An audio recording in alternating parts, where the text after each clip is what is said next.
গ্রামের নাম ছিল সরাবাদ। সেই গ্রামে থাকতেন এক পরিশ্রমী কৃষক, রহিমউদ্দিন।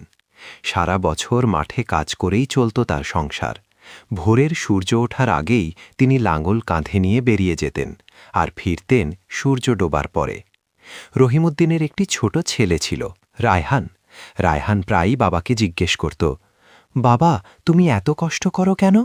রহিমউদ্দিন মাটির দিকে তাকিয়ে হেসে বলতেন, এই মাটি আমাদের মা, তাকে ভালোবাসলে সে আমাদের খাওয়ায়, বাঁচিয়ে রাখে। এক বছর ভয়াবহ খরা পড়ল, মাঠে ফসল হল না।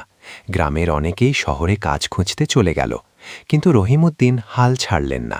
তিনি প্রতিদিন শুকনো জমিতে দাঁড়িয়ে দোয়া করতেন, আর যতটুকু পারতেন চাষের চেষ্টা চালিয়ে যেতেন। রায়হান একদিন দেখল বাবা ক্লান্ত হয়ে গাছের নিচে বসে আছেন। তার ছোট্ট মনে কষ্ট লাগল।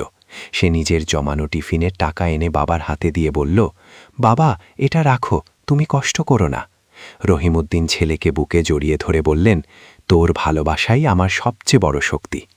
কয়েকদিন পর হঠাৎ আকাশে মেঘ জমল, শুরু হলো বৃষ্টি। সেই বৃষ্টিতে আবার সবুজ হয়ে উঠল মাঠ। রহিমউদ্দিনের জমিতে ফলল সোনালি ধান। ফসল কাটার দিন রহিমউদ্দিন রায়হানকে নিয়ে মাঠে দাঁড়িয়ে বললেন, দেখিস বাবা, পরিশ্রম আর ধৈর্য কখনো ব্যর্থ হয় না।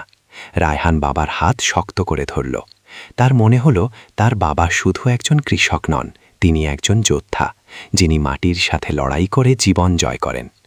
পরিশ্রম, ধৈর্য আর পরিবারের ভালোবাসা থাকলে কঠিন সময়ও একদিন কেটে যায়।